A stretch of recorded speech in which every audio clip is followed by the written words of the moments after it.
Welcome to the Longevity CEO podcast, where we dive into the science of living healthier, longer lives, share real-time stories of resilience, and discover actionable strategies to help you lead with impact and purpose. Because being the CEO of your health and longevity starts today.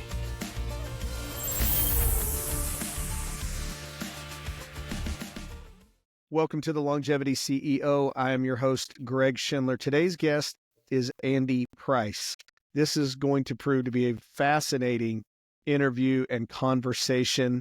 I feel like it's going to be a lot more conversation with Andy.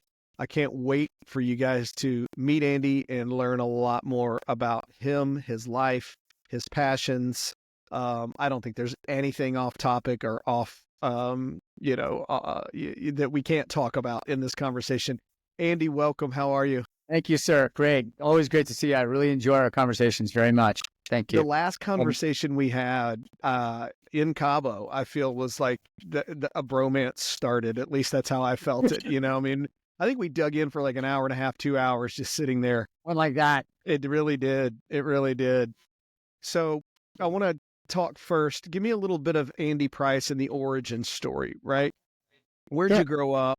We'll get into artisanal ventures and all of that, but you had some really interesting answers on the intake form that I would love to explore a little bit. But first, tell everybody who you are and where you come from and what you're all about.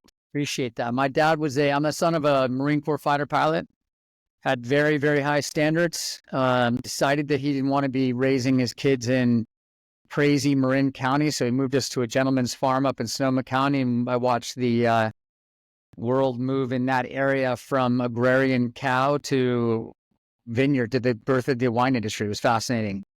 Really neat childhood in that regard. But it was pretty wild too. Having a Marine Corps fighter pilot for dad's not an easy run. Siblings? 2, yeah. Oh, actually 3. 3, yeah. 2.5. All right. Where do you fall in the pecking order of the siblings? I'm the third son born of 4. Okay. Wow. 4 boys. Yeah. I have a half brother who's the oldest one, and then there are three of us from both parents. Yeah. Shit, he needed to be a Marine Corps fighter pilot with 4 boys, growing up like that. How was that? The only family is my mom, who's still with us and putting up with all these crazy guys and all this masculinity and the total insanity. I think each one of us were probably in the ER 20 times before we graduated high school. They used to tell me I was an accident looking for a place to happen. Yeah. I mean, broken bones, this collarbone twice, this one once, arms and you name it, jumping out of trees, off of roofs, riding motorcycles, doing all the stuff. Oh, yeah. But I was an only child. So my mom was, I can imagine with 4 boys, in and out of hospitals and ERs. And it was pretty wild. I mean, she's 5 feet tall, 80 years old, still cranking. Still sharp as a whip. By the way, the antithesis of what you and I think of as healthy lifestyle and still kicking. So if you look at the things you and I talked about, and a lot of people talk about with longevity and how it's nutrition, it's a holistic picture, right? It's fitness, nutrition, things like stem cells, and whatever medicinal aids there are, nutraceuticals, whatever your thing is, NAD. We could pick a topic. She eats Wonder Bread, nothing organic. Smokes and drinks every single day. Is still sharp as a whip at age 80. She's turning 80 in a month. I was talking about this the other day with a friend of mine, and one of our best friends is from Louisiana, South Louisiana. And if you've ever spent any time in South Louisiana, it's like some of the best food in the world. Oh, yeah. Not the healthiest food in the world, but by far some of the best.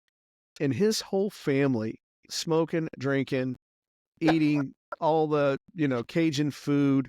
And I think all of them have pushed 100, right? I mean, just, no longevity habits, if you will, just except enjoying life and not having any stress. And I think that's what we attributed it to, was if you've ever been to if you have any Cajun buddies, you go down there, everything, whether it's a birthday, a graduation, Marty, it doesn't matter. It all revolves around food, all of it. And they're always having a really good time, right? Very happy people, not a lot of stress. Simple. Yeah. And I think maybe that's a big part of it, because we know stress is a killer. It is. I got a buddy who you may have met in the Palmyra neighborhood who bought a haunted house down in New Orleans, and he's going to flip it for a fortune. I mean, that's a really interesting part of the country. And I think you just nailed something. It's like you look at the real stressor in life. It's like the inability to manage stress and cortisol in your system, and people don't realize what that's doing inside their bodies, whether they're worried about politics or money or wives or husbands or whatever, kids. They let that stress seep into them. And when you think about these people that live these kind of simpler lives with lower expectations of lifestyle and what have you, you kind of start to step back and say, there's merit to that value. Yeah, there is. And I heard and I'm getting a little bit out of my depth here, but I heard something or read something the other day where they were talking about how the body registers stress just like disease. It doesn't know the difference. Yeah. Right. So whether it's negative self-talk or stress about, the obvious things, romance, finance, whatever it may be, the body registers it just like it would a chronic disease. It doesn't. And so it feels it and processes it, if that's the right word, just like it would. I mean, how many people do you know got cancer, and you just look at their attitudes in life? And I can't say this because I'm not medically trained and qualified to say this with any definitive confidence, but I do believe I know a number of people who died young and their attitudes were terrible. What they had in just their worldviews, what they lived with every day. I mean, you go back to the New Testament. I'm not a Bible thumping person at all, but even Jesus said it. It's like, you are what you think about, right? And so a lot of this has to do just with people and their internal struggles. Can you just contain that? How do you contain that? How do you cope with that? And so different structures, different folks. I'm pretty amazed by the longevity of simple people who aren't doing anything about stem cells or any of this other stuff we worry about or we think about, or fitness routines or whatever, or nutrition. It's pretty amazing. I agree. There's a lot of merit to keeping it simple. You mentioned you are what you think about. Have you read or heard of a book called Change Your Paradigm, Change Your Life by Bob Proctor? Heard about it, have not read it. It's a good read. And the paradigm is the way you view the world, basically, right? And so the idea is if you view the world negatively, you're going to have negative experiences. You're going to attract negativity. And if you view the world positively, you're going to attract positive experiences to you. And it's a really good read, and I highly recommend it to anyone struggling with the whole, you can have the same exact experience or situation with two different people seeing it completely differently. And once you're aware that you can change that paradigm in the way that you're viewing this, it opens doors. It can be miraculous for a lot of people. It's a great read. Change your paradigm, change your life. Big believer in that. I mean, I wake up every single day with one thought.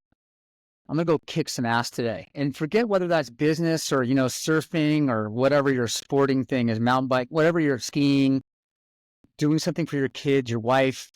It's like, I don't have this world like I'm getting out of bed worrying about the world or worrying about politics or Trump or Harris or whoever. Like, you just get up and you go, I'm lucky to be alive. I'm going to go out and kick some ass today. And wide open, beautiful world to go experience, and a lot of opportunity. I don't think I've had a day in my adult life, even my most dark days. I've never really had that default point of view. I've always been the eternal optimist too. Didn't matter what, I was always that glass half full kind of guy. And, I saw something, it's like they say, well, let me get this straight. Everything's always worked out, but now it's different. No, it's going to work out, but especially the attitude and the mindset's a huge part of it. I know for me it is. Hey, can I tell you a quick story? You mentioned cancer, and, no matter, like, if you get cancer the way you think about it. So as a senior in high school, my grandmother got cancer, lung cancer. She smoked up until the day she went in the hospital. She was one of those women that could smoke and make it look like some of the movie actresses from the 50s and 60s, where it looked elegant and it looked cool. I mean, she was a very elegant lady, but she smoked. That was exactly like my grandmother. Exactly. Yeah, just they could pull it off. It was almost like, wow, how do you make smoking in one hand, cigarette in the other? Yeah, it looks cool doing it. But she died when I was a senior in high school, and she had gone through chemo and radiation the whole bit, and it was pretty awful. My dad was, there. It was his mom by her bedside and all that, through the whole thing. And a year later, I'm a freshman in college. He gets diagnosed with lung cancer. Now, here's the interesting part of this thing. He was a college athlete, high school athlete, was a baseball player, was a pitcher. Super fit, always took care of himself. He did smoke when he was younger. Guys in that generation, kind of did, but he quit smoking at 34 years of age. And he didn't get cancer until he was in his 50s. And he had watched what happened to my grandmother, and he's like, I'm not doing chemo. And the doctor's like, you have less than a 30% chance of surviving this if you don't do it. And he was a man of deep faith. Okay. He was a religious man. And he said, well, if it's my time, then it's my time, and I'm going to a better place. But you're not putting, his exact words, I was there. He said, you're not putting that shit in my body. And he had just watched what my grandmother went through. So he was like, I'm not doing that. So they take delaying the inevitable most often, as you know. Yeah, in a lot of cases for sure. And so they take 2/3 of his right lung out. And I'm telling you, Andy, within 2 weeks or less, he's back in the office. And he never, he lived on. He wound up dying in 2010, October 7th, and he wound up taking his own life when he did that. But he beat cancer without any of that stuff. And he just said, if it's my time, it's my time. But his mindset, he woke up every day saying, it's not time for me to go yet. I haven't done everything I'm here to do. And he had that mindset, that strong, I'm going to get up, go out there, dominate this day. And whatever happens is going to happen. Personal question. Of course. Why did he take his own life? His health was failing, and he didn't want to be a burden on the rest of us. Total sense. And he was a super competitive guy. He was a commercial real estate developer and had been very successful. Wanted to go out on his own terms. He did. One of my best friends' father did exactly the same thing. He had early onset of Alzheimer's, went to the local sheriff's office, pulled out his 45 and ended his own life. And none of his children lamented that decision because it was his personal choice to go out that way versus let us be a ward to his children. All right, so we'll go down this rabbit hole for a minute. I don't know if we talked about this before, but he was my adoptive father. He wound up, my mom married him. My biological father took his own life when I was 12. Now, he was the kind of alcoholic they make movies about, right? I mean, just a mean, tormented, demons running deep, and he just could never beat them. And so he wound up taking his own life at 12. And then my adoptive father, who wound up giving me his last name, and Dad 2.0 was, like a blessing, right? He was my guy. He was my best friend, my just everything. So two different guys, the exact same act in the exact same way, right? Both with a gun, but for completely different reasons, right? Completely different legacies. And so I have this perspective when people talk about, it's the most selfish act you can do because of all the collateral damage you leave behind, and the people that are hurt when you're gone. And I can see that, but I also have a different kind of perspective on it because I'm like, the day I found out about my biological father when I was 12, I was relieved. I wasn't sad. I was relieved. I was like, okay, all right. Of course, with my adoptive father, Jim, I was wrecked. I was wrecked when I found out. But it's an interesting perspective to have, that experience, A, happen to you twice in life, but B, to watch the completely different circumstances on the same act. And let's I appreciate you going there because this is a fascinating topic. I lost my dad earlier this year, and he went through Alzheimer's for 6 years. And then I lost another friend who's a dear. He's like another father figure. He used to be the CFO of DeLorean. Fascinating guy, was my neighbor. Amazing guy. He looked like Clint Eastwood until he was like 94. I mean, he was an incredible guy, specimen of a human. And the last few months of his life, he went from being like Clint Eastwood to looking like the guy from the cover art of the Iron Maiden albums. Remember Eddie? Yeah. And it was terrifying. And if you look at this death in America thing, you really want to talk about longevity, you have to look at the end game too, right? And I feel like the way we allow our elderly people to die, horrible. It's draconian. It's expensive. It's dark. It's way too drawn out. It's very emotionally disturbing. And if you look at the cliches around suicide, who the hell's business is it? The surviving people make it about them. That's kind of endemic, I believe, in our culture. Everything's about me. And the people that I know that are the best people don't ever take that position. They're like, there's nothing about me. I'm in servitude, or I've got other constituents, or I live to be a part of an ecosystem, and that ecosystem needs to be healthy. And it's really easy to take a cheap shot at somebody who decides to end their lives, when in reality, none of us have any idea what level of despair these people reach, or the calculus, or the even the ultra pragmatic decision that you make to say, I don't want to be a ward to my kids. I don't want to go into a hospital and live like a zombie for 6 years, or whatever it is.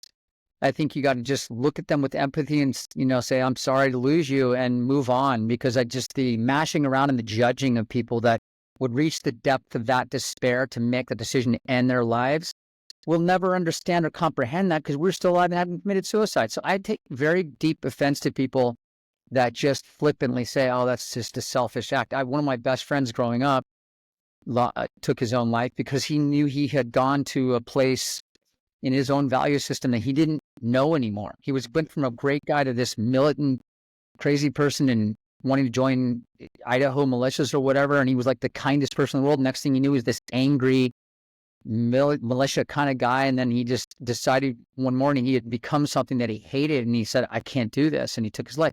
He was maybe 25, 30. And so, you look at that and you can kind of say, well, if real empathy means truly trying to understand what that person's calculus was when they made that decision.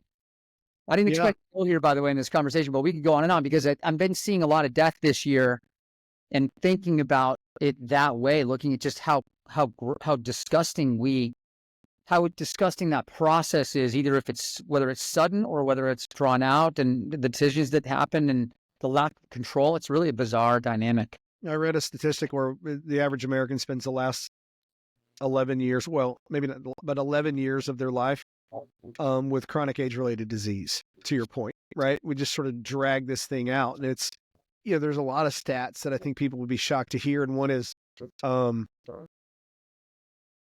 23 or 26 medications, the average number of medications that people go into a nursing home or assisted living center with, like a shoebox full of these medications that they've been on. And then apparently adverse drug reactions are the number one unreported cause of death in the U.S. Like, in other words, they say, well, it was old age, or it was a complication with a UTI, or it was something. But apparently they're adverse drug reactions. And if you think about it, it makes some sense, because you have a doctor who doesn't know this patient. He's got a couple of hundred new patients, probably cycling in new all the time on all these different meds. And there's no way they can be, caught up on, if this person gets a UTI and I prescribe them this, I got to go through and look at all 23 different medications that they're on and see if there could be a potential adverse drug reaction. But apparently and I want to say it's that, and I could get this wrong either, but maybe the 8th or the 10th leading cause of death in the U.S. are adverse drug reactions. And a lot of them come in our senior citizens in that environment. Doesn't surprise me at all. If you think about one of the this is bad for me to say this, because I got a lot of friends in the pharma and biotech industries, but I will say this: I believe very deeply that Western medicine is rooted in the worst forms of capitalism, even though I'm an uber capitalist myself. You look at the dynamics between the unholy relationships between the FDA, the drug manufacturers, distributors, doctors. You look at fentanyl press, you could pick a topic and you could just be like, well, even the most benign drugs, we really understand what they're doing to our body. We don't, because genomics is still too nascent as a category. So we don't understand the custom biochemistry inherent in our own bodies, such that if you inject some foreign molecule, large or small, you don't know what the hell havoc it's wreaking on your system. You think you might be treating a system, and you may be triggering a more systemic reaction that doesn't manifest for years. So that's why I try to just avoid medications of any kind as often as I can. Maybe once in a while, a little anti-inflammatory or something. You get injured, you try to take something for whatever. You do some Toradol, thing with an IV or whatever. But the aversion to Western medicine for me runs very deep. for exactly what Yeah. I think Bill Gates is the one who said the human body is the most complex operating system that's ever, and certainly the thing we know the least about. Um, it's sick care. It's we want you to feel better, not get better. And you feel better by masking the symptom with the pharmaceutical. And I'm with you 100%. I agree 1000%. I always pull back just a little to say there have been some incredible discoveries and advancements and Absolutely. life-saving techniques that have come out of biotech and big pharma for sure. Absolutely. Right? Therapeutics have saved people I know. So I'm indebted 100%. 100%. It's a personal choice I've made because I'm fearful of introducing foreign agents in my body whenever I can avoid it. I do. And by the way, the COVID vaccination, the Johnson & Johnson, which was deemed to be the most benign of the three major ones, almost killed my wife. I think I told you that story. She was in the you did. thing the whole night. It was a nightmare. And she had an autoimmune disease triggered by that she's only now sort of recovering from. So just as an example, these are very personal experiences that people and personal, it's like the discussion around suicide. It's a very personal decision people have to make around their own health. What works for them, what they theorize is working for them or not working for them. Yeah. And I think too, we've been trusting. I don't know about you, but when I was growing up, if the guy walked in a room, had a white lab coat on with his name in cursive writing over here and a stethoscope around his neck, and it said doctor, if he told me to jump on one leg and do, turn in circles, I'd have done it because they were gods. We thought he they were was the gods. doctor. Yeah. We thought they were gods. Yeah. And they thought they were gods too. Especially the surgeons. I love them. Especially the surgeons. But no, I mean, and again, no knock on these guys, but they go to medical school and they learn to diagnose and treat symptoms of disease, not the underlying root cause of disease itself. And that's part of the inherent problem with Western medicine and the Western medicine model. Yeah. Which is just sick care. And I think that a lot of people are waking up now to this idea that we do need to have a more proactive, preventative kind of approach to medicine. It's like some of the treatments, that we do where, take plasmapheresis as an example. It's an FDA-approved procedure in the U.S., but you have to be sick in order to have it prescribed and or paid for by insurance. Like Guillain-Barré, for example, is one of the indications that would get you plasmapheresis. Why can't we do this in a healthy patient or in a healthy person who wants to try to be preventative? It makes sense. We want to remove, metabolic waste and viral particles and antibodies and things that have collected. I call it cleaning the dirty water out of the fish tank. Oh, yeah. It's amazing. And when you said, you see it come out and you see it go into the receptacle and in the bag, like that shit's been living in my body for what? And it's terrifying. Yeah. It's terrifying. It's it's so cathartic to see it recycled out of you. I mean, the question I have for you is, how is Keith Richards doing this for the last 50 years? What are you going out of this country? He gets full blood transfusions, I think, right? I mean, when he goes out of the country and that's an example of what is holding back the United States from a health perspective in my personal view. It's an example of the FDA's aversion to innovation. And I believe it's influenced heavily by the drug companies because you can't patent something, some process or some larger small molecule. For example, the aversion and all this FUD, if you Google stem cells, for example, or plasmapheresis, any of this stuff, you see a bunch of FUD on it. Yep. And the Google results are tailored. I don't want to speculate on who's tailoring those results or who's paying for the search engine optimization results of those queries.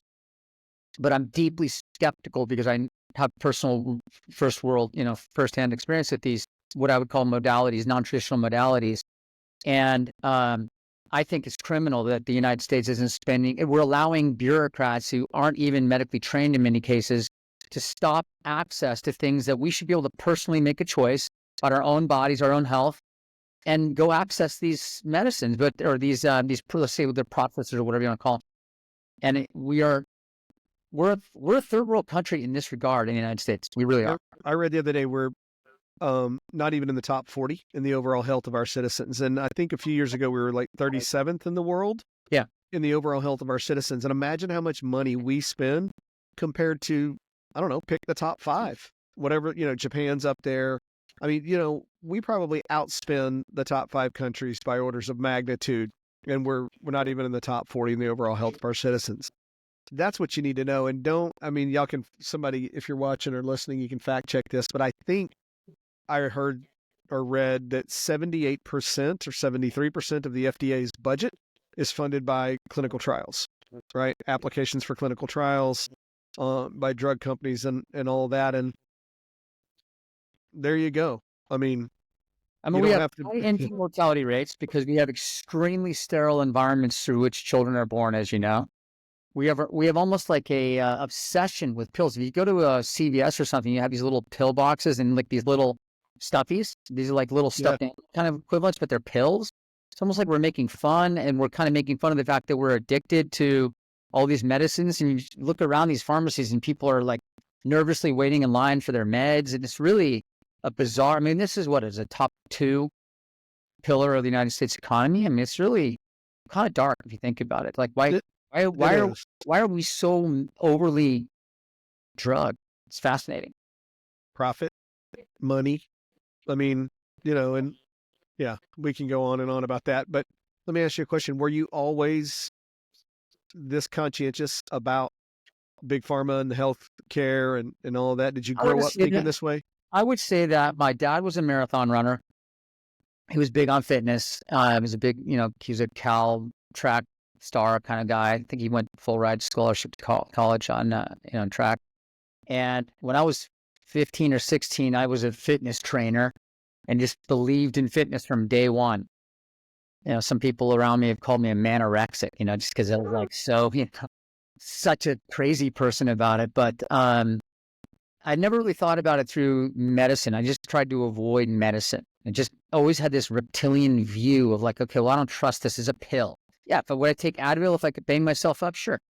And I've had surgery. I've had my shoulder rebuilt. I've had multiple surgery. I had a stab wound in my right wrist, and I had to have it surgically repaired. So I believe very deeply in certain components of the medical system for sure, and I'm very grateful for it. One of my best friends is a very senior executive at an extremely large biotech company. His great passion in life is solving diseases, be they orphan issues, orphan drugs, for example. I mean, things like that where small populations are suffering. I mean, so I think there's a lot of legitimacy around this ecosystem. To your point earlier, to tie up the question on me, I just always had this, I think it was maybe born aversion to outside medicines. I just really am deeply suspicious of them.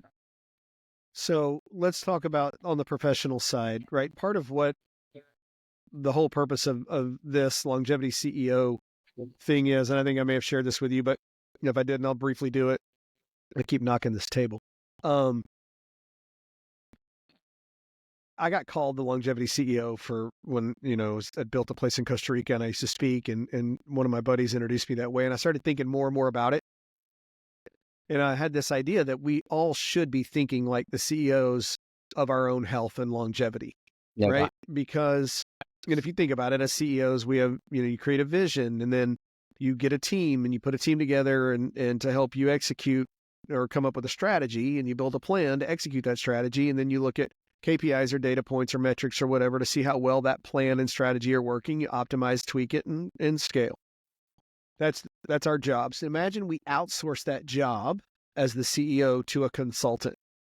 And then we talk to a couple of times a year, and only when there was a problem in the business. And instead of trying to come in and diagnose the systemic root cause of the issue in the business, they just said, here, do this. It's not going to fix it, but it'll make it kind of go away for a little while. Yeah. Right? The business is not going to, flourish, right? It's not going to succeed. Yeah, that's exactly what we do with our health, and we call that consultant a doctor.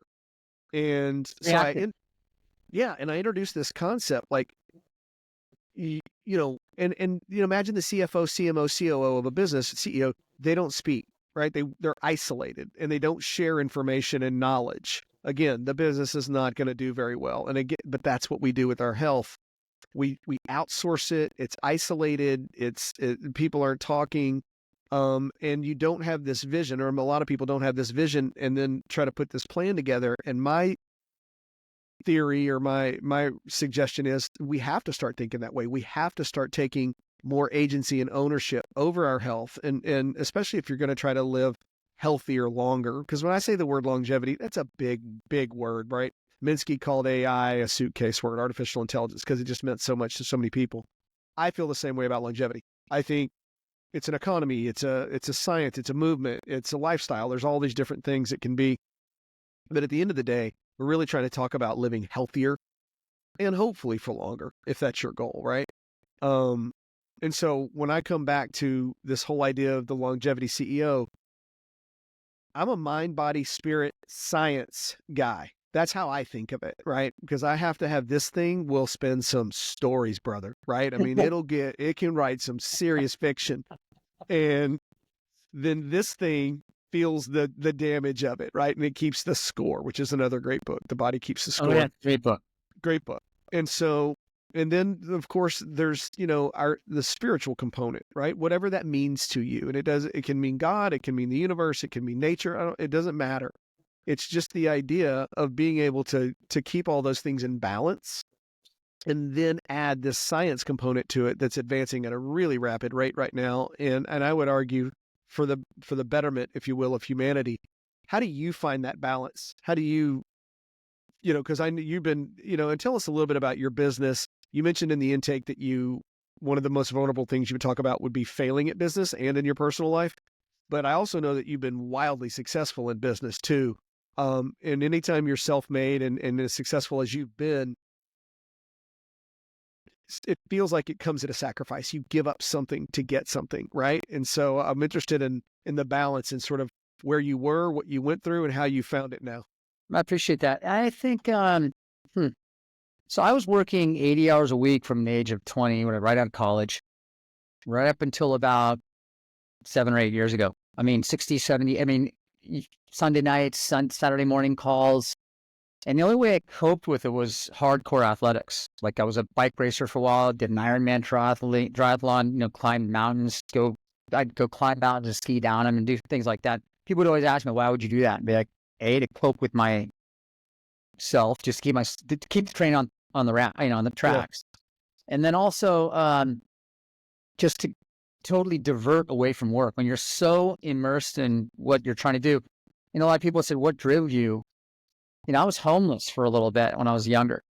It was actually a really interesting experience. My dad thought I was a raging liberal because I didn't believe in certain things. I believed in gay rights and certain things. He was a hardcore right-winger, and I was like the liberal of our family. He went through a tough time. He was, generally speaking, I think he did it the best he could. And I love and respect my father, even now, even more so now that he's gone.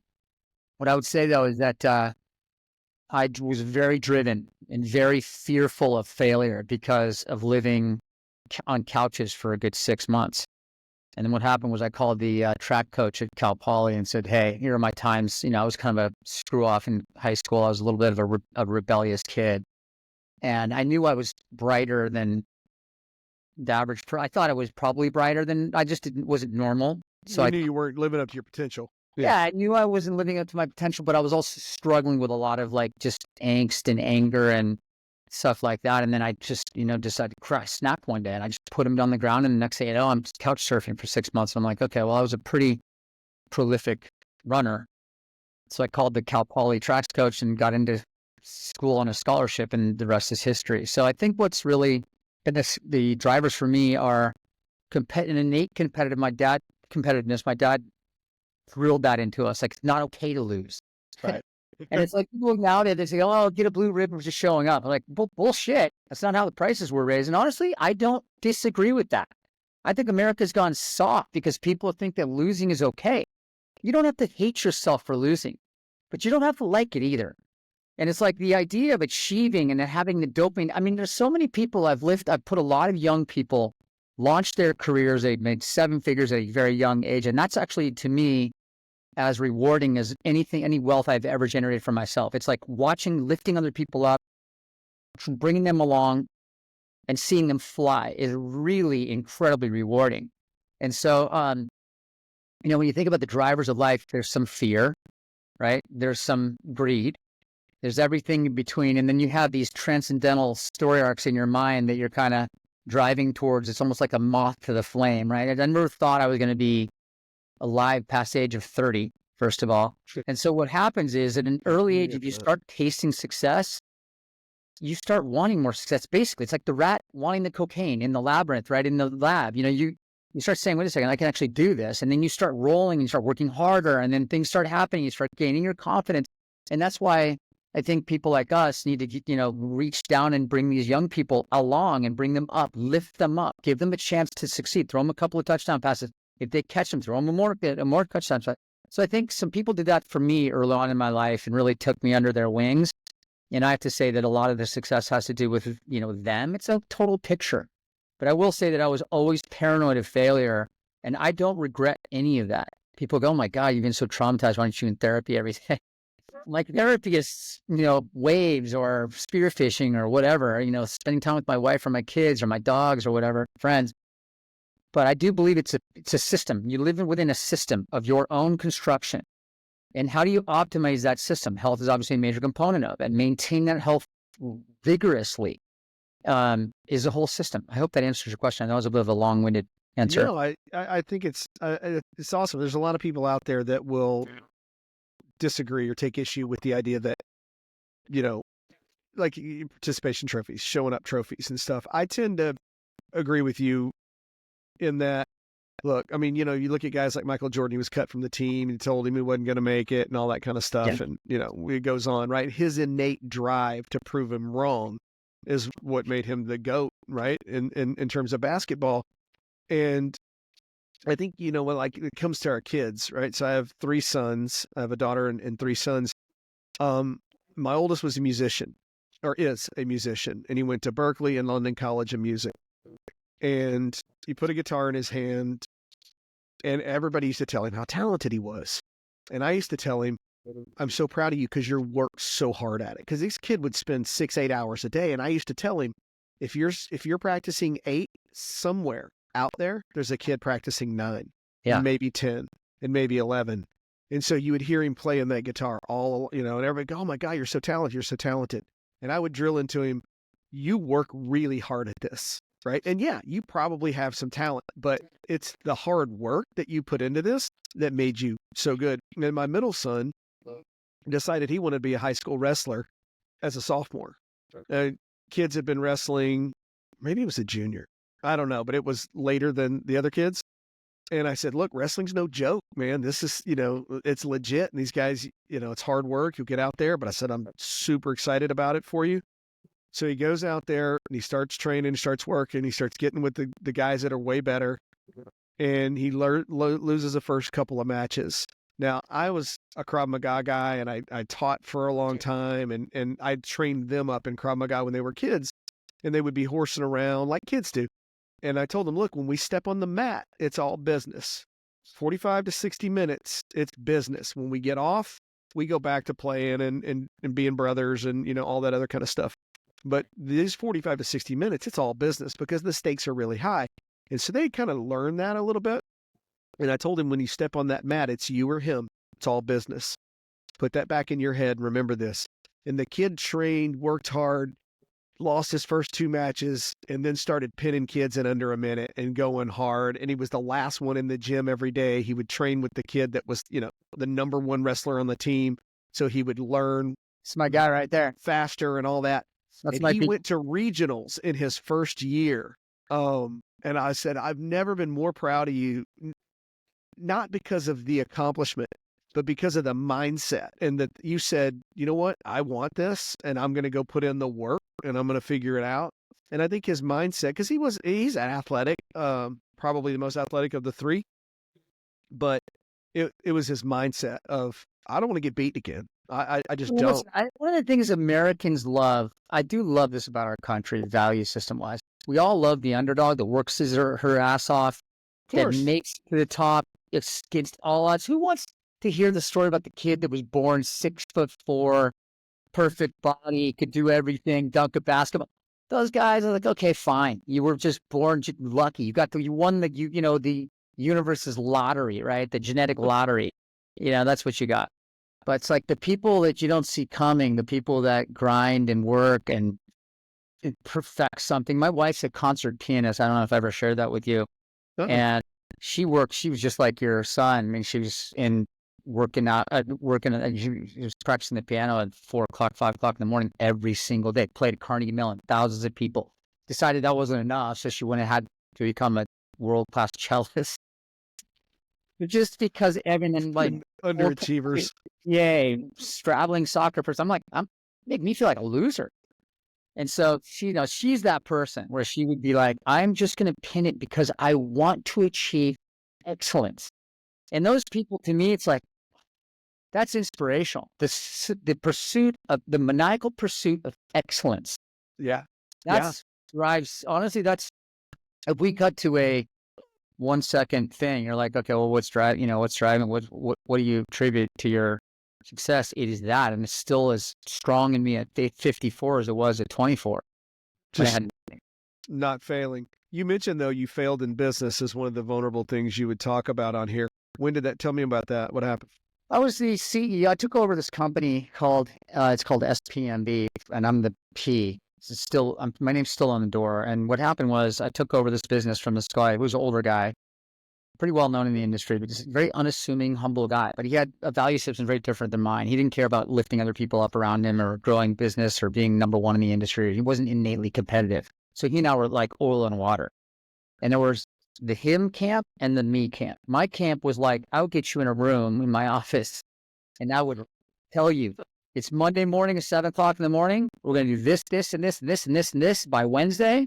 If you didn't do it, I was going to bust your ass. If we didn't do it by Friday, you might get fired.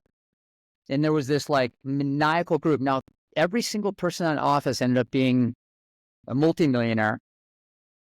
Some of them have become partners in major venture capital funds that are bigger hitters than I am now, industry wise. Like really, it's special, important people. And they didn't mind it. They liked it. And so what happened was I didn't sell why that mattered with enough humility as a CEO to bring people along. I was basically like, if you don't get my worldview, then fuck off. Like you don't belong in my field of view. And my other partners who owned a fair bit of the shares of the company didn't have that maniacal view of the world. They were like, we'll just give these people a little bit more time. I was like, a person who's a apologist, a second tier performer, a person who's mailing it in, doesn't really care, has no passion. You know who those people are. It's like, when you know. And I wasn't patient enough or humble enough to bring people along. So I really didn't deserve to lead. That was my main issue. If you can't bring people along your worldview or elegantly move them out, into a different, I always fired people in what I believe is a pretty elegant way. But the culture, I could not build a uniform culture where everybody believed in the same thing, which is we're going to do this in an incredibly bespoke, custom, passionate way. And so I had to leave the company. I did leave on my own wish. I fired myself. I basically took about a year and I told my partners, I said, you guys, I'm out because if we can't be number one, I don't want to be on the field. I'm going to go build something else completely from scratch. So I had to fail in order to have the freedom to go build the businesses I wanted to build in my own image. And I knew I did not belong in a large company. I knew I didn't belong managing lots of people. I knew what my own limitations were. I embraced them and decided I was going to go off and be an entrepreneur. I started 2 new companies and they're doing extremely well. And I mean, they're outstripping my my wildest hopes and dreams because I knew that I was deeply flawed. And so I didn't belong in this environment. I belonged in this environment. And so, I got divorced and then changed my career basically in the same week. And everyone thought, well, is this guy falling apart? And I was like, nope, it's a midlife awakening. Not a midlife crisis. I don't believe that midlife crisis. I believe that it's like if you harness it the right way, it's an awakening. And you go, wait a second, I'm not going to accept the status quo. I'm not going to accept the slow, that old Shawshank Redemption statement. He said, it was Morgan Freeman said, get busy living or get busy dying, right? That's like I have his voice in my head all the time. Live now. Live it your way. Do it your way. Know what you are and don't try to be something that you aren't. You can always try to aspire to be better than you are. Of course, that should be your first principle MO, right? But you don't have to force yourself to comply with other people's points of view or ways of operating, right? You got to optimize for yourself. It's kind of like, I love Nietzsche, and everybody thinks that if you like Nietzsche, you must be an Hitler apologist or something like that. It's so ridiculous. Like, all the guy basically said is, don't buy the whole bullshit about if you're a good person, then you're going to go see God and the pearly gates and all that stuff, right? I never bought that. I was like, live now, live like the Ubermensch, the overman. Like, that's what he was describing, is just optimizing yourself on planet Earth. I read about that at a very young age, and it left an impression on me. I really do believe very deeply in that. Optimize yourself for this life that you have, which may be taken from you like that. What's driving you now? What's driving you today? You've been successful in business. What's beyond the business success? What drives me now is the idea. Is funny because when I left my last company, I decided I want to be the dumbest guy in the room. I might have been the dumbest guy before. I just thought at the time I was the smartest guy. Probably wasn't the smartest guy. I'm pretty sure I was not the smartest guy, smartest person. I can name at least 2 people that I know are a lot smarter than I am, but I thought that I was the smartest guy in the room. So I was like, all right, well, I'm going to make sure I'm the dumbest guy in the room. And I went to work for Red Point Ventures, which is a world-class venture fund, and then Index Ventures. And this one guy I work for, this guy, Mike Volpe, he's probably a polyglot. He's a fascinating guy. And I went to work for him and another guy named Scott over at Red Point, and learned a ton from them about venture capital. And I was like, if I work really hard for the next 10 years, I might be able to approach the success that these 2 people have had in this industry. And so it was the opportunity to learn. Then I've always been an insanely curious person. I was reading at books and books. I never went to sleep before 2:00 in the morning reading books. And I was like 5, 6 years old, and I couldn't inhale information fast enough. Still feel that way. Wake up every morning at 5:00 in the morning, read. Yeah. And inhale information. And so what drives me now is the ability to learn and apply those learnings. And the more complex your environment becomes, like I'm trying to do tech venture capital in a sea of over financings and crazy excess capital and lots of failure and lots of insanity around AI and cybersecurity and all these themes that people are talking about, reading about in the Wall Street Journal and talking about at cocktail parties. It's an extremely complex ecosystem in which I operate, and everybody else is a Harvard guy or a Stanford guy or whatever, better educated. Like my dad told me when I was younger, he's like, there's going to be a guy in every street corner who's better looking than you, smarter than you, stronger than you, faster than you, a better person. He's like, you will never be number one at anything. And that was the best advice. That was the best wisdom that everybody's ever passed on to me. It was like, you got to go grind to even be in that person's orbit. And so now what I'm trying to do is build something really unique in a very complex ecosystem dominated by extremely smart people that I believe are smarter than myself. So that's kind of pulling me along to, outwork them, out hustle them, outthink them. Is there anything different, any spin, any Andy Price sort of, innovative twist on the model that you do? I mean, and also the driving. So I get the competitiveness. Nobody listening to this is going to doubt that you're just fiercely competitive human. But you mentioned a couple of things, is doing this to help build people up, doing this to help create millionaires, multimillionaires, of people that you were able to nurture and bring along with you.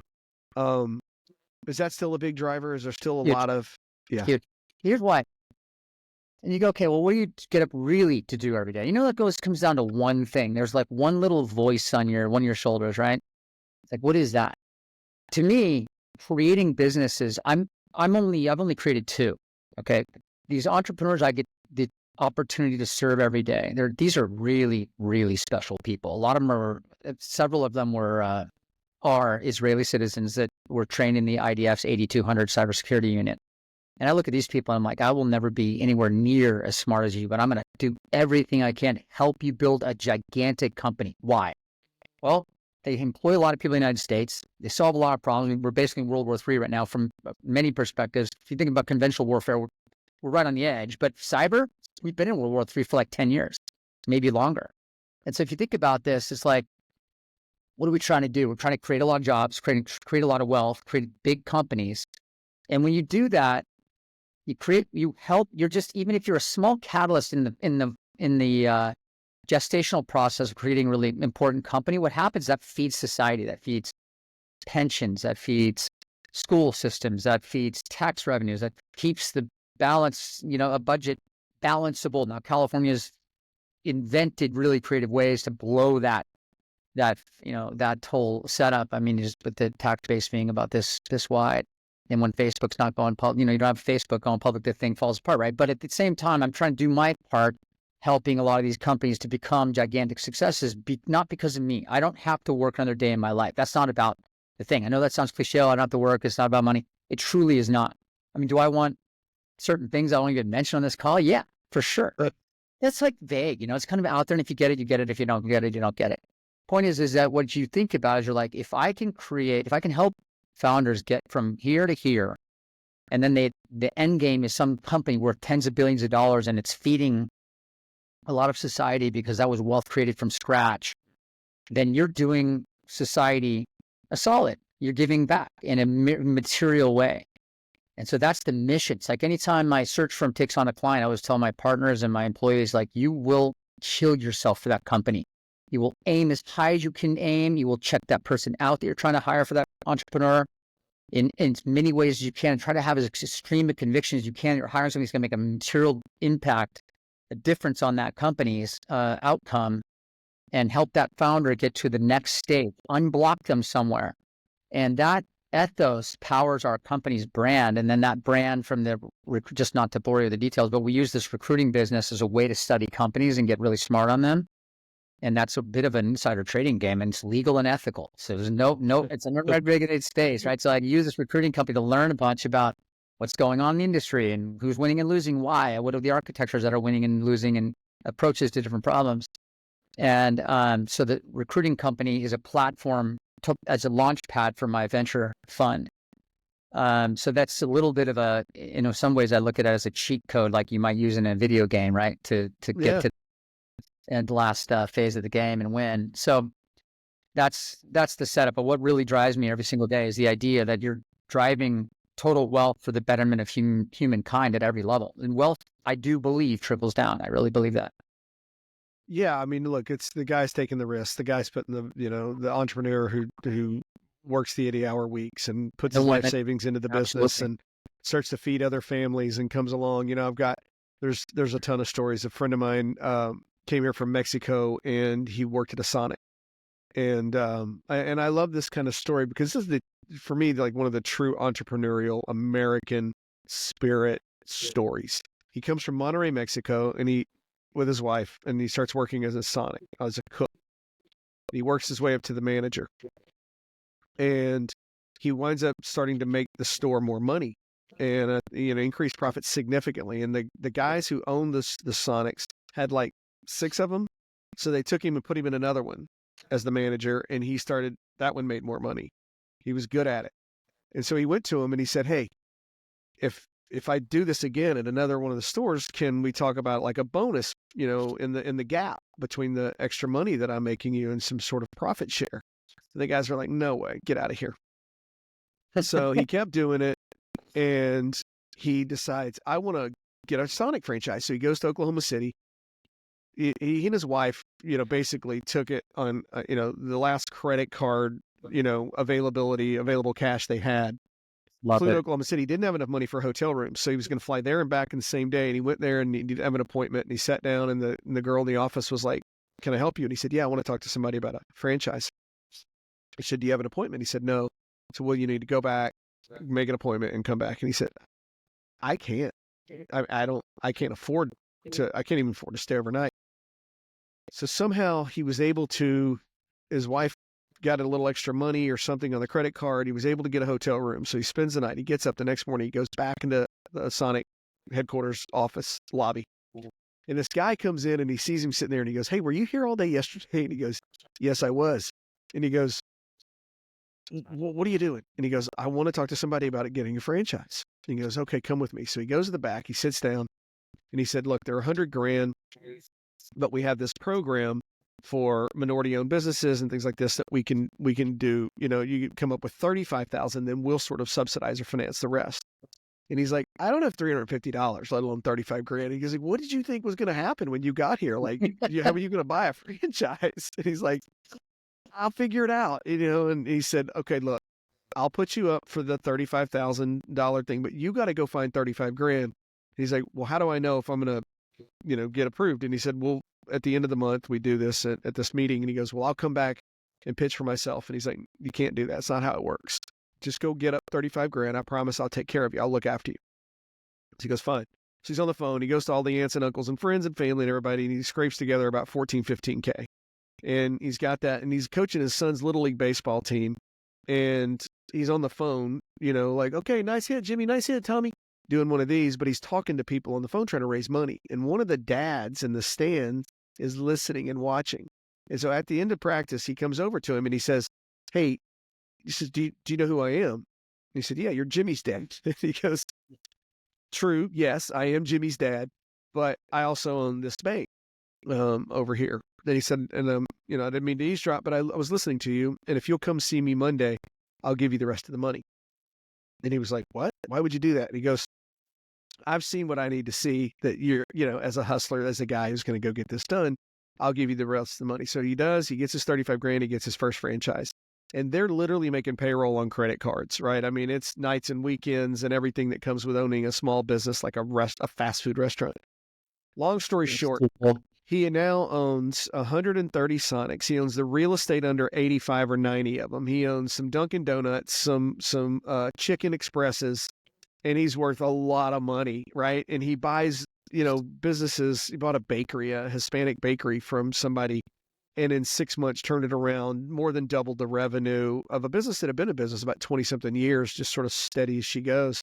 And I love that story because he came over here, worked his ass off, took a risk, borrowed money from everybody he could, bet on himself, went from the kitchen to the manager, got his first store, spent nights and weekends trying to make payroll. And he told me there were Fridays that he couldn't pay his people. And he's like, he and his wife would beg him, please don't quit. She would make dinner for him and let him sleep at the house and just say, please don't give up.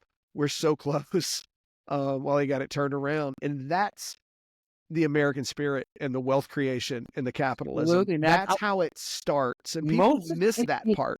Most of the people we work with are immigrants. I think a lot of them are immigrants or the sons or daughters of immigrants. I mean, they've got people, I've been working with 3 or 4 Asian women who are extremely technical in the AI food chain, for example, and just geniuses and so driven. And if you look at like Frank Slootman, for example, is the name of this guy. He was the CEO of this company called Snowflake and another one called ServiceNow. Combined market value of the company, this guy's run $200 billion easily. And he is a self-made immigrant from the Netherlands, came over here with 50, 500, whatever the number was, very small number. Parents didn't have any money. I mean, this is so funny. The immigration thing has been so politicized in the United States in this election. And yeah, we don't need MS-13. No, we don't need Tren de Agua. No, we don't need those people. Right. We need to vet them. But if you look at like the future of our country, the future of our country is going to be predicated on openness to immigration because you have to grow your population and grow your economy. We know that. Birth rates are falling like this, right? And so what do? You import the immigrants that you need to import in order to create explosive company like Google. It's created, like guys like that. And it's very interesting how driven these people are because they didn't grow up like, even on my worst day, I never had to worry other than the time that I got in a fight with my dad about a roof over my head. So I won the lottery in many ways. So I wouldn't say I was a hardscrabble example of, entrepreneurship at all. And I look at people like this guy you're describing and I'm like, I will never in 10 lifetimes be worthy of that person's company because that's serious. You go and scrape dirt under your fingernails and you do something like that, I've got all kinds of time for you. I think those people are truly the backbone of our country in the 100%. world. And they're all over the place. You find these people in the weirdest places. People car wash entrepreneurs out there. Like you see all these gazillionaire guys. Like, what'd you do to get so successful? Car washes in Minnesota. What? I mean, people just gritty. I love these people. So you don't have to be some super gritty machine learning entrepreneur for me to think you're awesome. You could be like doing something like a laundromat, a string of laundromats or whatever. It's like this, but this is to me, that's the stuff that inspires me. People like that. Yeah, I've got an Indian friend of mine who, a good friend, and the families all get together. They pool their cash together, and they buy an asset, a store or a gas station or whatever it may be, a car wash. They all work it. They take turns working it, and they all split. Then they save up, and they buy a second one. They buy a third one, and I asked him one time. He bought something, and it was $5 million. I'm like, how do you have $5 million? And he's like, you have no idea. He's like, and they don't live flashy. They don't, but he and his brothers and cousins and uncles and all that stuff, man, they've saved every penny that they've ever made. And they keep pouring it in and growing their businesses. And they all literally lived in, like 12, 14 people lived in one house when they first got here, in a rental house, pulled their cash together and all went and worked jobs to save up their money so they could buy their first asset. And I'm like, that's how it, that's the story. And in my own little world, when you think about all the people that get better lives for that, right? Family members that come over and or employees that benefit from this. In my own little world, that ripple effect I saw, and this is the day that it hit me in the whole longevity space, was I was at a restaurant in Houston, and a patient of ours, a client of mine, and his wife and his granddaughter were at this table. And I hadn't met the granddaughter, but I know, and he's older. He was 87, maybe, healthy, good, had a hip problem, got an infection, had a pretty good scare there for a while. But we treated him, he bounced back, never, sort of felt better kind of moment. And I saw him and I went by and I said hello. And he said, this is the man, Greg, who helped Pawpaw get better. And she looked at me and she said, thank you for giving me my pawpaw back, or something like this. Now I'm a man who will cry. I don't care. Yeah, me too. And I'm standing there going, okay. And there's been a few moments like that in this game where I see I'm not helping somebody get out of pain or helping somebody, I'm actually helping someone in this ripple effect. And probably the best one, the one I like the most, or I like them all, but there's a veteran and he's Green Beret, 20 years in the military, sniper. I mean, just, and I'm a 12-year-old boy like that at that point when I'm meeting him. And he had 2 or 3 TBIs and, some concussive stuff and a lot of bad ortho stuff. And I said, look, you don't know me. I heard him speak at this event that I was at. I said, but I have this clinic and I think we can help you with the TBIs and some of the ortho stuff. And it's for the work that you've done in the service, bring, a couple of your guys and come down to the clinic, and it's on us. So I said, you can ask around here at the event. People know who I am. I'm not crazy. I'm not some whack job. So he trusted me and said, okay. And then his wife called me up, and they're good friends of mine now. And they kind of love when I tell this story, but they come down, they come to the clinic, we help them out. Now they are in the anti-human trafficking business and also in the disaster relief business. They've been in North Carolina. They've been on the news and on Dr. Phil's show. It's aerial recovery. I'll just say it. Amazing. And they're all over the news, and they're just insanely good humans. But he said, he looked at me and he goes, why are you doing this for us? And I said, honestly, this is why. And there's some selfishness to it. If I can help you keep doing the things you do, you're going to go out there and impact so many lives of people I'll never know and don't need to know or never meet, don't need to meet.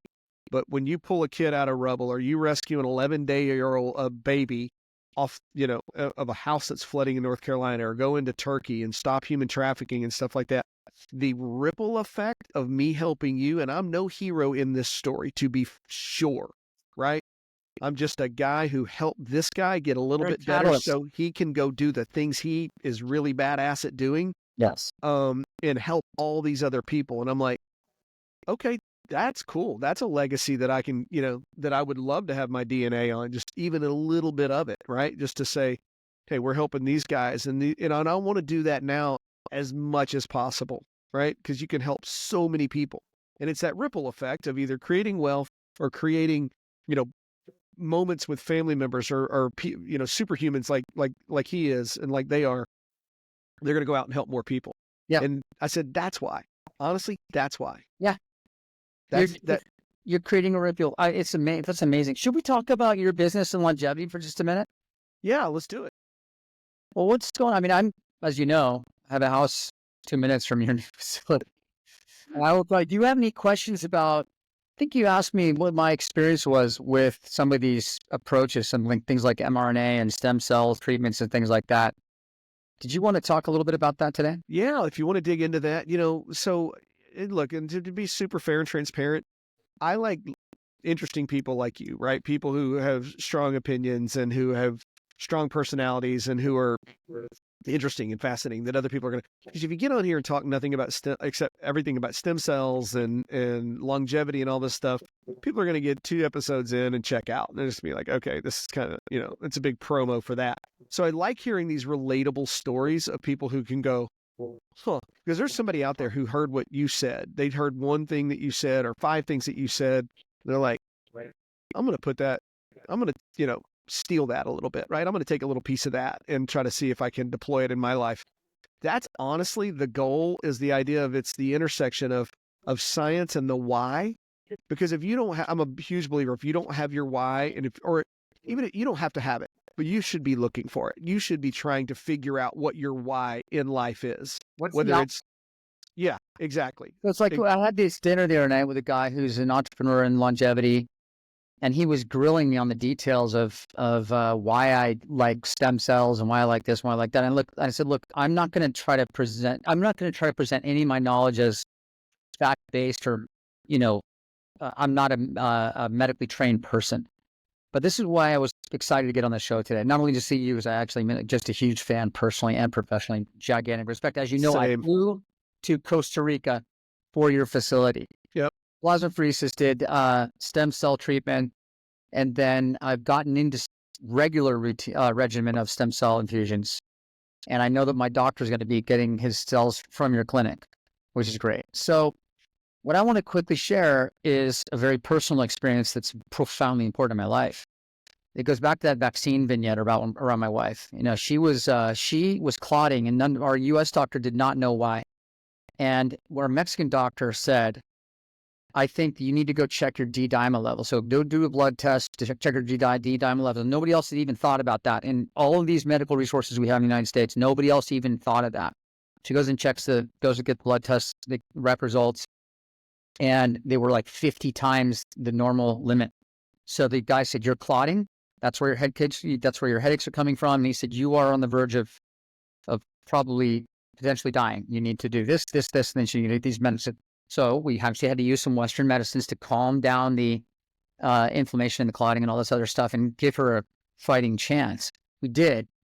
And she obviously lived. And so we got through that knothole. But what happened after that was a systemic autoimmune problem that caused incredibly chronic pain in her shoulder, where she just existing on planet Earth without wanting to jump off a bridge was like a daily practice for her, and it inspired the hell out of me because she really functioned. She helped me raise my kids and run my business. And how long was she living like this? Oh, she's 4 years in now, and it's only now on the downslope. And here's why: because she does regular stem cell treatments and also uses mRNA infusions to calm her immunity system down and regulate it. And so what's interesting is you can't even get these treatments in the United States. So we have to do them in Mexico. So people go, what do you mean you're going down to Mexico to get your treatments? And Americans don't have any idea. Japan, Europe, medical tourism is exploding. You go to Costa Rica, you go to Mexico. Mexico's probably going to own alternative medicine. A good friend of mine, he's a Mexican commercial fisherman. He had cancer of 2 or 3 organs that we would have thought is probably fatal. Guy's maybe 45 years old. Goes to Mexico City. He's not a wealthy man. Cured, healthy as a horse. I don't know what he did. I still haven't I haven't gotten around to saying, hey, exactly how did you survive? Because he's just healthy as a horse now. He was really sick. And I think Mexico is going to explode because it's so close, obviously, to the United States. And, if you look at Canada, you can't even go there and get an x-ray. God love him. Yeah. And so free healthcare isn't what it's cracked up to be, as you know. But you can go to Mexico and get these treatments for a very reasonable cost. And what it's done for me is it's given me systemic power, systemic energy levels that I don't have to caffeinate myself. I take 1 cup of coffee in the morning, then I can go out and power all day long. That includes insane workouts. I can go out and surf for 2 hours and 3 hours in the morning at dawn, burn 2,000 calories, come back, power all day long, no drop off in energy. And I feel like I'm 25. Yeah. And it's incredible. So I attribute that to stem cells. I've not been sick in over a year. My wife hasn't been sick in 2 years because of this mRNA stuff. So the things you're working on right now, what I'm excited about is I want all Americans to understand there is a plan B. There's an alternative. And the plan B should be, in my mind, the plan A, Yeah. which is these are naturally occurring things, compounds, right? Cells that you can't patent. A drug company can't tell you that it's not good for you. You have to do your own research on it and make sure you're getting a good supplier that's going to give you cells that haven't been, spoiled or damaged or whatever. And I believe people need to educate themselves, and you got to do the blood panel so you don't feed the tumor with the stem cell, all the things you have to do. You have to be diligent about this stuff, but this stuff is available. And I see a lot of sick Americans, or I see a lot of people aging prematurely. And I'm 54, and so, or almost 54, I'll be 54 in a few months. I see people at my age that look like they're in their 70s. And I'm like, why don't you get on this right now? And all my friends in their 40s, I keep saying to anybody who sits still, listen, you should be working on longevity now. So you're just slowing down. Your curve isn't quite as steep. That's the whole game. You're just going to live better, longer. You don't necessarily know if you're going to stave off some disease or going to do this or that. There's no magic bullet. It's just about, can you lower the trajectory of aging, slow its roll, and give yourself a better chance to live on this beautiful planet that we were given by whatever creator you define, and enjoy your life and your kids and your loved ones and your friends and giving back and whatever, your dogs. I'm passionate about that. And I want to say to you on this podcast, I genuinely, very deeply respect and appreciate what you're doing, because I think pioneers like you, entrepreneurs like you, are creating businesses like this to bring these alternative modalities to people at a reasonable cost and beautiful facilities. Because, people don't want to go to some janky spot and say, okay, sure, stick a needle in my arm. They want to know that they're being handled by professionals. And so somebody like you with our shit together, with a very highly professional staff, well-trained, facilities were flawless. I could have eaten off the floors in Costa Rica. And I know you're this one, and I'm more excited about the one in Palmilla because it's so close. It's so close. I know can fly 2.5 hours away or 3 hours away and Yeah. get healthy. It's like I've got all these people that are now getting really excited about this medical tourism opportunity in Baja California that are, I believe very deeply, are going to live better lives because of what you're doing. So I just wanted to say that. I knew you are not a selfish person. I knew you weren't going to go there today. I wanted to go there because if anybody's watching this, if they don't get that out of this conversation, that would be a mistake. That would be a miss on my part. It's my small way of giving back, to just really passionately and encourage people, anybody who's watching this, to really look into this and not read the Google results about what can go wrong. You got to look at how this can change your life and your ability to really squeeze all the juices out of life that you can until it's over. Thank you for saying that. Yeah, no, I mean, it's anybody who sort of has followed some of the stuff that I've done. Costa Rica was the launching pad in 21.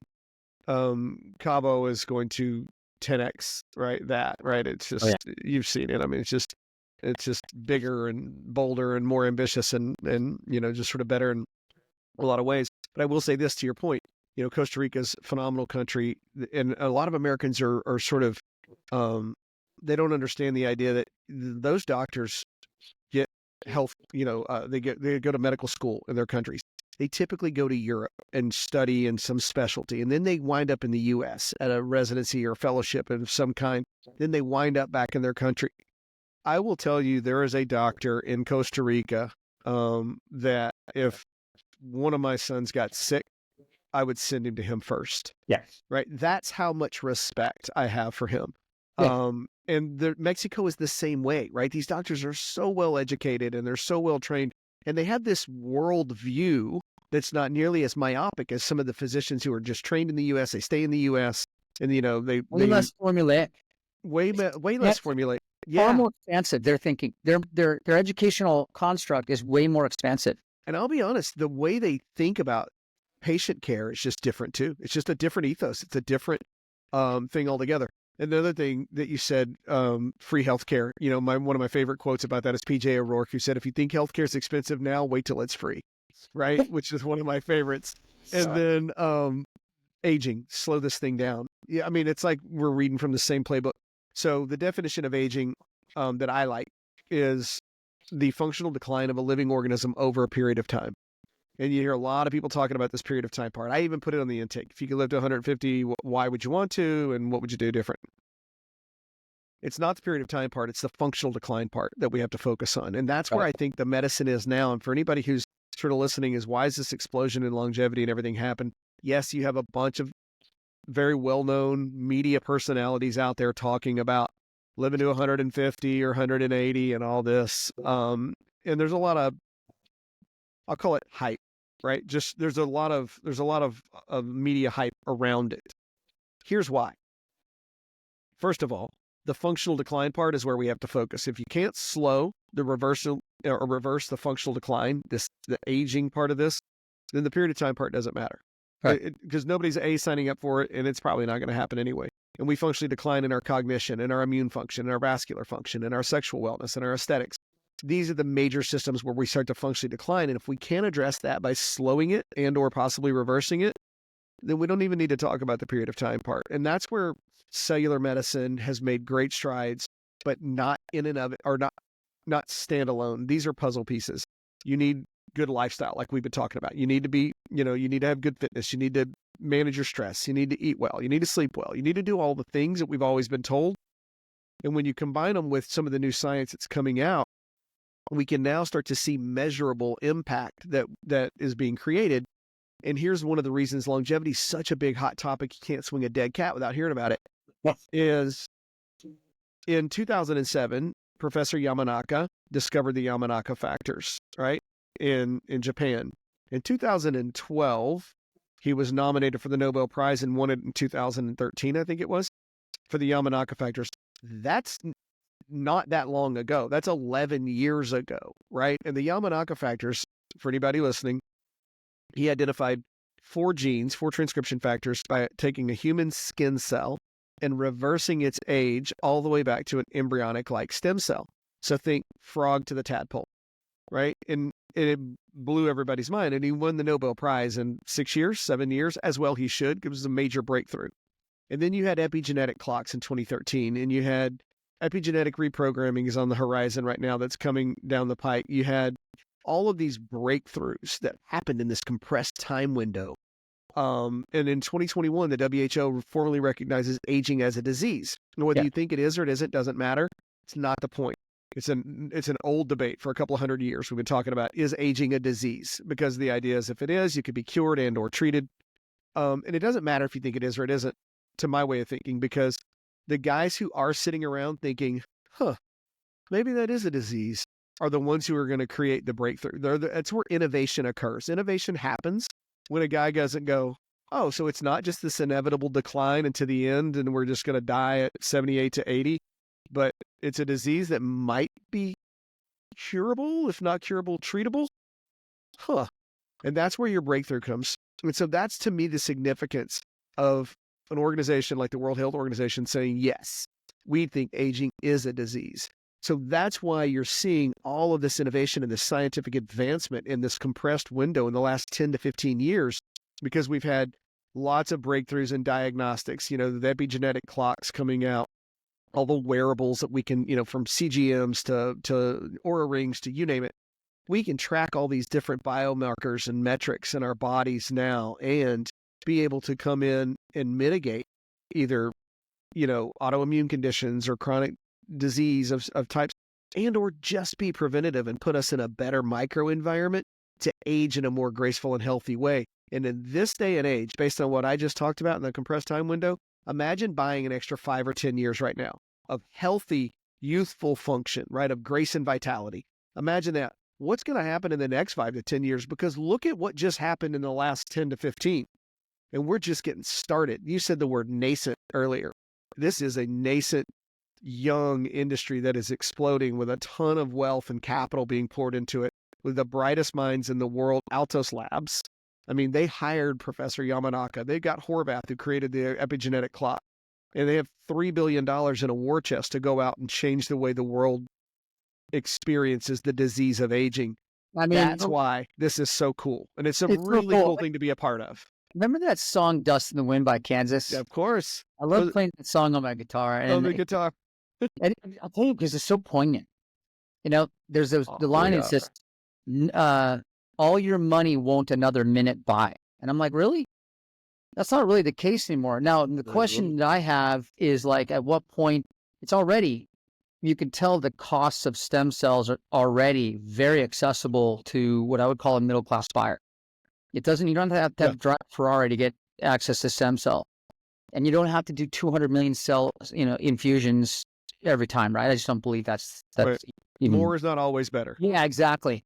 You need to pace it. I mean, we could go into that. But I do believe that as the world's decided it doesn't want to have as many children as they used to, right? We have a population crisis here in the United States. We have a population crisis in China.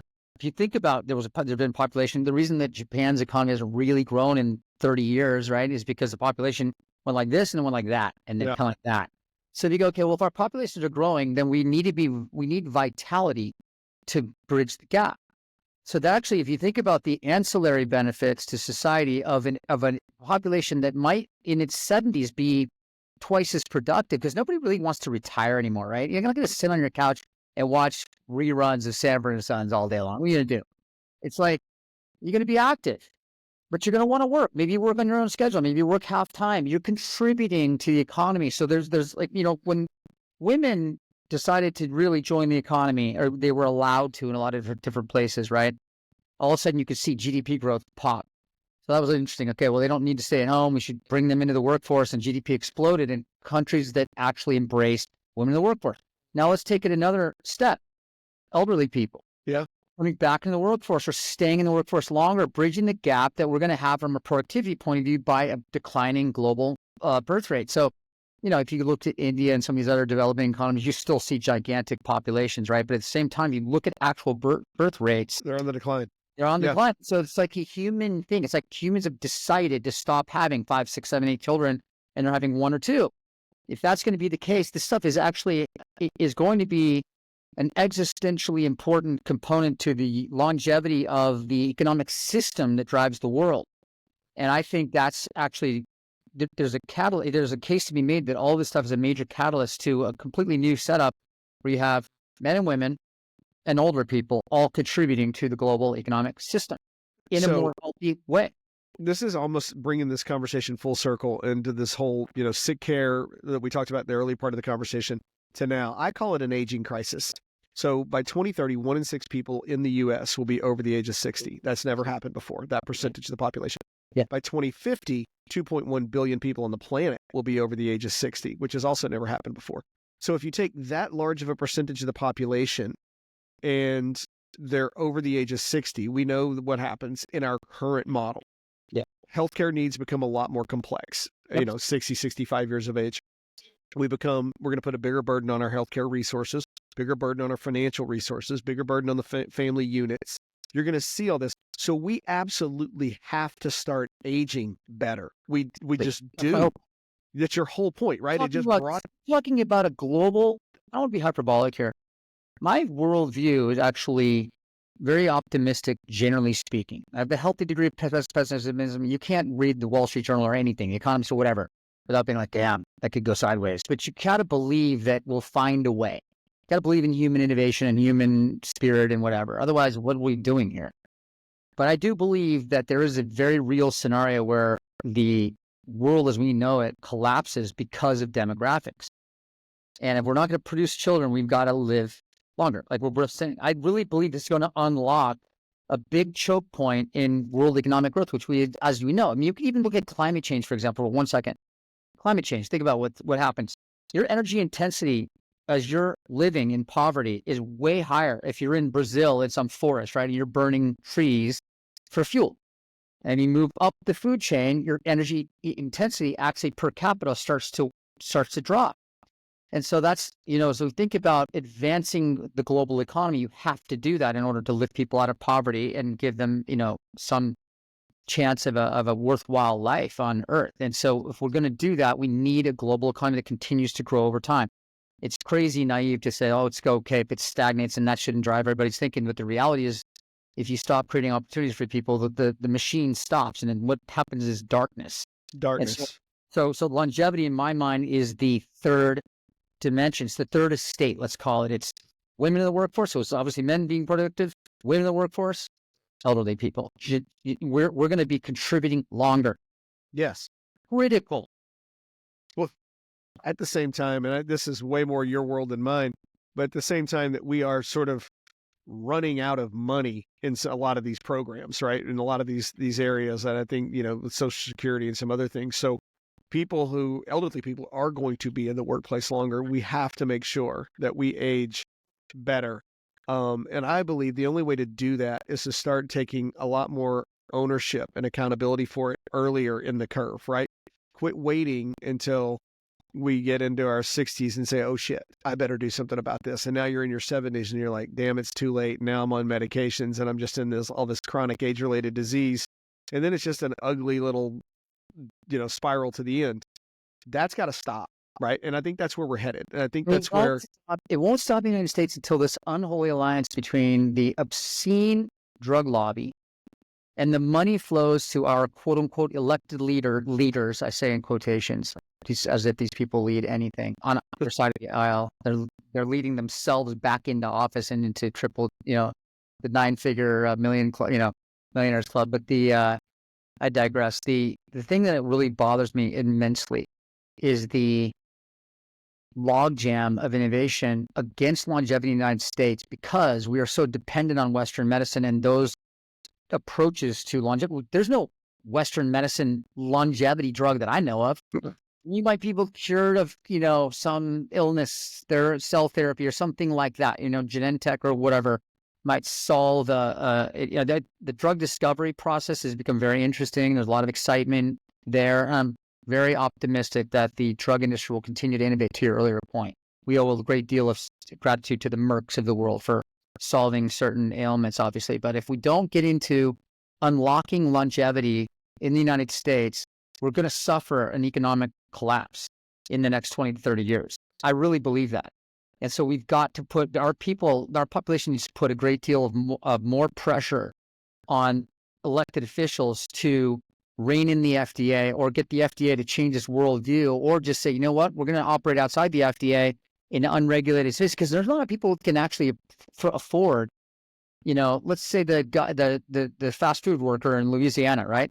That guy's not going to get on a plane and come down to Cabo and go to Colel. I mean, they're not going to be able to afford it. So right. How do we make this stuff affordable to the masses so that everybody can contribute to this economy? It can't just be wealthy people or even middle-class people. Have to figure out a way to make this stuff affordable to the masses. That's, to me, an urgent need. And I just don't think a lot of people are even thinking about the strangulation of innovation of naturally occurring modalities by the existing U.S. healthcare system. They're not. One last vignette I'll share with you. I don't want to just be, pedantic here, but I went to see my orthopedic surgeon, the same guy who rebuilt my shoulder and did a brilliant job about getting my knee done with some of this. It's effectively a collagen equivalent that they can grow in your knee.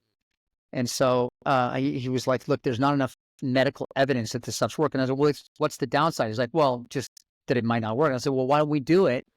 Because if it's not going to kill me or, hobble me, then why don't we just try it? And he was like, his whole mindset was fear-based, cover your ass based, worrying about getting sued. And so he was like, just mentally, and this guy's a brilliant guy, brilliant musician on the side. He's like a well-educated guy, incredible surgeon. He just could not expand his mind to think about an alternative medicine that hadn't been vetted out for 25 years with millions of peer-reviewed studies and what have you. And I was like, I'm talking to the wrong guy. I got to go. So that's what I think Americans need to do, is really start paying attention to this opportunity. It's an opportunity. And then saying, what are the chokeholds between me and accessing this opportunity to live better? And they need to really focus on it. Like, this isn't just something that rich people should be navel-gazing about, longevity and Jennifer Aniston looking better in her 60s or whatever. It's not about that. No, it's much not. Broader mission. No, the democratization of these kinds of technologies will happen, right? And we've seen it before. I think you're seeing it in the space industry right now, where the wealthy and the uber wealthy pave the way for a lot of these things, to the early innovation to happen, right? It's got to get paid somehow. That's right. Right, exactly. They underwrite it. The early Tesla roadster underwrote the the S model, and then that unlocked the whole EV thing. I mean, Yeah. look, Axiom Space is doing a great job right now of in the privatization of space. I've had a couple of people that I know try to be careful about that. They may be public, but anyway, that we're on those missions, and one's a private citizen that paid to go, and it turns out if you've got an extra 65, 75, 80 million bucks burning a hole in your pocket, you can go spend 10 days on the space station, right? So any little kid that ever grew up dreaming of being an astronaut, that just didn't get into the astronaut program or didn't pursue that path, if you become wealthy enough, you can go. And I was telling my sons, at some point in your lifetime, you'll probably be able to go to space. Yeah. For, $10,000. maybe a couple hundred. I mean, yeah. Which is still a lot of money, but not a lot of money next to, 65, 70 million. So we see it a lot. And I think the same thing is going to happen here. We're going to see the democratization of this, make it more accessible to But more only and more if people. regulators get on board. The bureaucrats have to embrace this stuff. The politicians have to embrace this stuff. Otherwise, didn't we have locals will strangle it. Didn't we have a candidate this election cycle that was in favor of banning the pharma ads on television? And I don't want to get into politics, but I mean, I think we're one of 2 countries in the world that allow drug companies to advertise on television. Market, Yeah, and market on television, I'm not mistaken. Not the cigarette industry, let's be honest. I mean, it's crazy. I mean, it's kind of wild. Hey, as we start to wrap up and bring this back, I want to kind of bring it back to, Andy Price, the man. So I'm going to ask you a couple of quick questions. What are you reading? I know you mentioned you're a voracious reader. What are you reading right now? Or what did you just read? I'm obsessed with the financial press right now. I'm trying to make sense of a very complex economy that doesn't really make any sense. For the first time, you look how formulaic the system was for the last millennia. And if you look at today, nothing makes any sense. So I'm doing no recreational reading now. I'm just inhaling everything I can in the financial press to try to make sense of where this economy is going to go and how to play it. Did you read out of a vibrating moment, right, where the GDP was has looked, let's say, artificially better than it is, and the guy on the ground is suffering, right, and it has been for a while. What happens over the next couple of years? And that's what I'm doing. Literally no recreational reading right now. Got it. What did you ever read Creature from Jekyll Island? No. Read that. I will. It's not recreational in the sense. So the creature is the Federal Reserve, and Jekyll Island is where it was birthed, with a couple of very famous last names who got on a coach in the middle of the night, out of New Jersey. So Mellon, Carnegie, Rockefeller. They made a movie about this. I'm telling you right now, order the book on wherever you get your books. The Creature from Jekyll Island. If you're obsessed with the financial press right now, that's a phenomenal read, because it's all about the Federal Reserve, which is neither federal or a reserve. So that's the first question. Second question, you mentioned in the intake both poetic and musical, and you mentioned you play the guitar. Yeah. Yeah. Did you grow up playing? No. I got inspired to get into. I was in a band for a while. I was a singer. I was in a band for 10 years. It was like a dad band. We played out a few times, but love it. My grandfather was a pretty famous, I don't know, semi-famous jazz musician in Ernie Heckscher band, which is pretty well known. And then, of course, my wife is this prolific musician, and I'm like, I can't be all 3 of my children are musical. Yeah. 2 of them sing and play. Yeah. Really well. And I think my wife is a genius musically. So I'm inspired to just kind of follow along. Yeah. Be a part of the hootenanny when it breaks out. Therapy. I would say it's very good therapy. It is good therapy. My son, when he started playing, I had a guitar and I was noodling around and I was showing him some things, and he was young when we started. And within a few months, 6 months, he was showing me things on the guitar. Now this kid's probably 10 at the time. And I got mad at my guitar. I put it in the corner for a year and wouldn't even look at it, because I was like, I'll never have that. It was clear that this, but it's one of those things. You can get humbled in a hurry. Having a family member who's a superstar and you're kind of just grinding around. This kid, but to your point, it's a lot of fun. We sit and play when we get together, and I just kind of play some rhythm and he'll play lead and do all this stuff. but he's insanely talented, right? Like Berkeley and London College of Music. I mean, the kid is, and I think he plays 8 or 9 instruments, but that's, the music part. I like to write. I've been a writer. I went to NYU and film school. I always loved being a storyteller and writing. And I know that that's one of the outlets for me that, man, it's just, there's more therapy there. For some reason, I like writing on airplanes. I spend a lot of time on airplanes. So it's a great place to just sort of isolate away for a little while, put on headphones and write. You mentioned being poetic. More about that. I mean, I've written a bunch of songs. Yeah. Yeah, when I was a kid, I used to write a lot of poetry. I never shared it with anybody. I wrote 100 poems. I don't know if any of them were any good. They were probably terrible. Doesn't matter. I know. I did unearth a few that I had written like in high school, and I like slammed the book shut and hid it in a bottom drawer so nobody would ever be able to discover it because I thought they were that bad, right? There was to me, like, I always thought I was identified as like a warrior poet. Yeah. You had to have a different side of yourself, like a feminine side, whatever you want to call it, like a part of yourself that was like deeply vulnerable and embrace that vulnerability as you went out to try to be a dragon slayer and whatever you were trying to do. And I was a really sensitive, nerdy little kid, very nerdy. And I was nerdy all the way into high school and probably even past that. And didn't relate to anybody. It was a good, so I would read and then write and just have this sort of internal therapy. That was sort of how I got through my childhood. So 3 things, if you want anyone listening to this to remember, 3 takeaways as we start to wrap up here, as we do wrap up. It can be on anything, Andy. I mean, on longevity, on discipline, on success, on failure, on love, on finance, romance. It doesn't matter. But just 3 things, nuggets of wisdom that you would want someone to walk away from and go, man, I heard the 3 coolest things on this podcast. I would say what the would first they be? Don't settle in any aspect of your life. You don't have to. But learn how to hug yourself, because you're never going to be that 6'4" guy on the other street corner that's the Uberman, right? Like, it's like life is a journey of seeking and reaching and striving, right? Give yourself a break. And then the third thing is give back. I know that sounds super cliche, but man, the more I've given back and the more I've been charitable, the more money I've made, the more success I've had. I think humility is its own kind of drug. And the older, and it's, again, so cliche, but truly, most people that I know have been really successful. They're like kind of over themselves by that point. They're like, it's not like they think they're cool. That's what people think. Oh, you're a rich guy, then think you're cooler than everybody. No, the more successful you are, the more you don't feel you deserve it. And so you kind of feel like, well, I've got to give back and I've got to be charitable and I need to be thinking about, this morning I found out about this dog that's being neglected.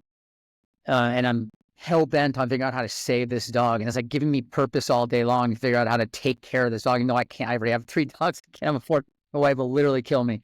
So those are the 3 things I'd say that people should, that I'd like to pass on to people. It's really, don't settle. Don't hate yourself when you're not perfect, because you're not going to ever be perfect ever. And then get back. Yeah, but you said it better. You said it, don't give yourself a hug.